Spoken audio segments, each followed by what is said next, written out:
Speaking of emails now and Top Gun, Biggie saw this. Once again, Chris Demm and I have treated a P1 listener differently.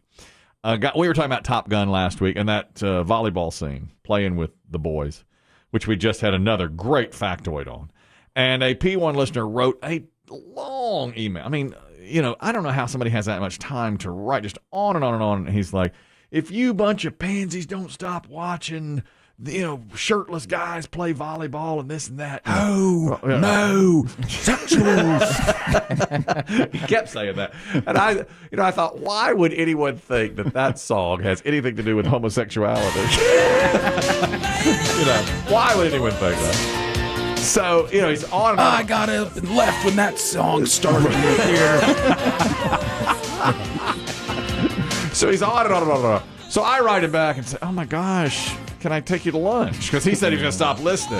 So can we take you to lunch? Chris Demm wrote him back and said, you're a raging homophobe. Congrats.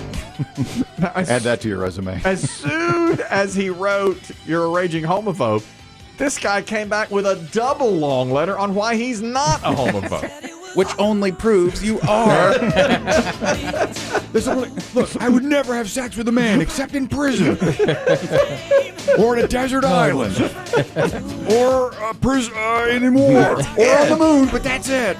He's the second straightest guy to ever correspond with the show. The first was Straight Ken. No one will ever touch his record. Straight Ken had a phone call on this program years ago. There was a thing about everybody is a certain percentage gay or straight. No matter what you are. If you're straight, you're... The spectrum argument. Yeah, that was the scientific discovery. Is there's a spectrum. You could be straight, but you're 5% gay. That's the way it was. I don't even know where it came from. Like a 20-year-old study. I mean, it went a long time ago. And a guy named Straight Ken called in. And he said, I am so straight. And I said, can't you say that Tom Cruise is good looking? No. Brad Pitt. Clooney. No man has ever appealed to me in any way whatsoever. So I said to him. You thought you'd trap him with a great question. Yes. And I said, all right, Straight Ken, who would you say, if you had to, gun to your head, you had to say one guy is the best looking guy, who would you say it is? And he said, myself. The only man I've ever looked at. There's no trapping him. And that's mirrors. He had never even looked at another man except himself. And we said, all right, Straight Ken, that's it. You win. You've won. So that was 20 years ago. 10 years later, his name came up again. He called back in and said, I still feel the exact same way. I'm still the best looking man. I stand by it. I am the straightest and bestest. The best looking man. Nothing has changed. Have you ever seen a man? Only myself. Yeah. That is attractive at all. Only myself. I feel like who should also get honorable mention in this now is only one member of the show has met him, and that was you, Chris Kelly. And that was the night of your sleep study. Yes. When the Right, anonymous guy. I was doing a sleep study, sleep apnea. I have it. So in the waiting room, I was talking with a gentleman, and he goes, this is the second time I've had to do this. I left the middle of my first one. I said, what? I mean, because you're only supposed to do one sleep study, and they can tell you if you have sleep apnea or not. And I said, what do you mean? He goes, there was a male nurse, and he came in to readjust my hosing in the night. And I said, and he said, no man touches me in the night. I'd rather choke on my own tongue in my sleep than ever have a man touch me. So this guy got up there, yanked all of it. Tubes and wires and hoses. And they stick it to your head in about a million places. It hurts coming off. Yeah. You had it. Oh, yeah. And he took it, and he left against medical advice. In his gown. In his gown. And they said, sir, where are you going? He goes, no man touches me in the night.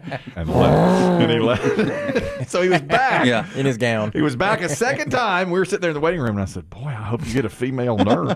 And she came in and said, I'm going to be both of your nurses for the night. And I was like, thank goodness, because this one's a runner. He said, if it's a male, did he demand a partition between you and him? Yeah. Yeah, we. I don't want him climbing over and getting ideas. He looked like one of them. That was the night. That was so terrible because I was hooked to all that stuff, but I had to use the bathroom in the night, so I urinated in the sink. Oh, that's right. I didn't know you could just call for them to come. Press the button. Just press the button. Because I had to pee so bad. And finally, I just stood there, and they saw me because they're monitoring. Oh yeah, you're on camera, so somewhere there's video of you yeah. And being in a sink. They said, "Sir, with electrodes attached to your Yeah. head. I think. and I could barely get there. I was attached, Yeah, people got to go to the bathroom at night. Come on. Yeah, but it takes so much to undo. I thought, well, they can't undo this, but Or they just unplug the full one from the machine. and then take it Take over like a cart. Roll your little cart over. Sling them over your Maybe shoulder. that's what I had to drag the bed next to the sink. I had to drag it over. I gotta pee so bad. It was so awful. Hey, what are you doing over there? Trying What's all that racket? I want to cuddle. He's trying to put the moves on me. He wants to cuddle. What a terrible night, I mean, still to this day, I have flashbacks, but it worked. And Who was kill myself? I want to kill myself. Oh, that was a Kill myself. Oh, yes. Is that a gym guy? No, I did an event called Working Women's Wednesday at a bar for years. Oh, you're right. And That's right. I would play different games at this bar, and it would be women at like 5:30, and it was open to them. Of course, men would be there too. So we played all these different games, and one night I played newlywed game? No, dating game.